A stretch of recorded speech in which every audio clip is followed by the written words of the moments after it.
সাগর তীরবর্তী উপজেলা ভোলার চরফ্যাশন দক্ষিণের পর্যটন স্বর্গ চর কুকরিমুকরি এই উপজেলায় অবস্থিত। শহরের প্রাণকেন্দ্রে জ্যাকব টাওয়ারের পাশে নির্মিত কেন্দ্রীয় খাসমহল মসজিদ।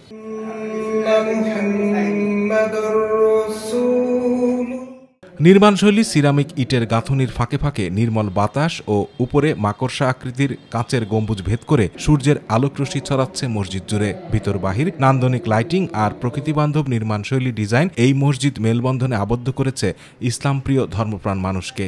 এখানে আসছি তাবলিগ জামাতে, এই নান্দনিক মসজিদ দেখে আমি আসছি মসজিদে নামাজ পড়ার জন্য। অত্যন্ত সুন্দর একটা মসজিদ, এই মসজিদে আসলে বসলে মন অন্য ধরনের হয়ে যায়। মসজিদটির ভেতরে প্রাকৃতিকভাবেই আলো বাতাসের ব্যবস্থা রাখা হয়েছে, কোনো ধরনের শীতাতপ নিয়ন্ত্রণ যন্ত্রের ব্যবস্থা রাখা হয়নি। ইটের ফাঁকে ফাঁকে নির্মল বাতাস আর বৈদ্যুতিক ফ্যানের বাতাসেই পুরো মসজিদ শীতল থাকবে। কোনো ধরনের চাকচিক্য ছাড়াই মসজিদটি এমনভাবে তৈরি করা হয়েছে যাতে এর ভেতরে ঢুকলে প্রাকৃতিক পরিবেশের ছোঁয়ায় যে কারো মন ভালো হয়ে যায়। নামাজ পড়ার সময় অনেক তৃপ্তি লাগে এবং নিচের যে আপনার উজুখানা, তারপরে টয়লেটগুলি, ওয়াশরুম, এগুলি অনেক সুন্দর, পরিবেশও সুন্দর, দেখতেও খুব ভালো লাগে।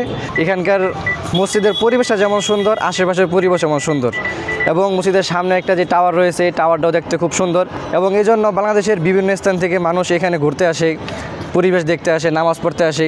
ভূগর্ভস্থ মেঝেসহ 4 তলা বিশিষ্ট মসজিদটিতে একসঙ্গে 5000 মুসল্লি নামাজ আদায় করতে পারবে। আলাদা প্রবেশ পথ সহ 500 মহিলার নামাজ আদায়ের ব্যবস্থাও আছে এই মসজিদে। রয়েছে ইমাম ও মুয়াজ্জিনের থাকার ব্যবস্থা সহ 2 শতাধিক লোকের অজু, গোসল ও টয়লেটের ব্যবস্থা। আমি মুয়াজ্জিন সহকারী ইমাম। অনেক সুন্দরভাবে মুসল্লিরা স্বাচ্ছন্দ্য বোধ করে নামাজ পড়তে, আর পরিষ্কার পরিচ্ছন্নতা থাকে ইনশাল্লাহ। আর বিভিন্ন দূর দূরান্ত থেকে অনেক লোক পর্যটক আসে দেখতে, নামাজ পড়ে। বিভিন্ন দূর দূরান্ত থেকে আমাদের মসজিদে নামাজ পড়ার জন্য মুসল্লিরা আসেন। উপজেলা প্রশাসনের সার্বিক তত্ত্বাবধানে দূর দূরান্ত থেকে আসা মুসল্লিদের নিরাপত্তা সহ মসজিদটিতে ইমাম, মুয়াজ্জিন, খাদেম ও পরিচ্ছন্ন কর্মী সহ মোট 14 জন নিয়োজিত রয়েছেন। খাসমহল জামে মসজিদ একটি নান্দনিক এবং এর স্থাপত্যশিল্প অনেক চমৎকার। এখানে প্রায় 5000-এর মতো মানুষ একসঙ্গে নামাজ পড়ে।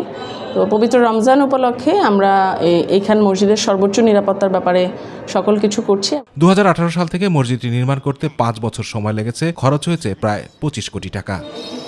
আতিকুর রহমান তিতাস, মাই টিভি।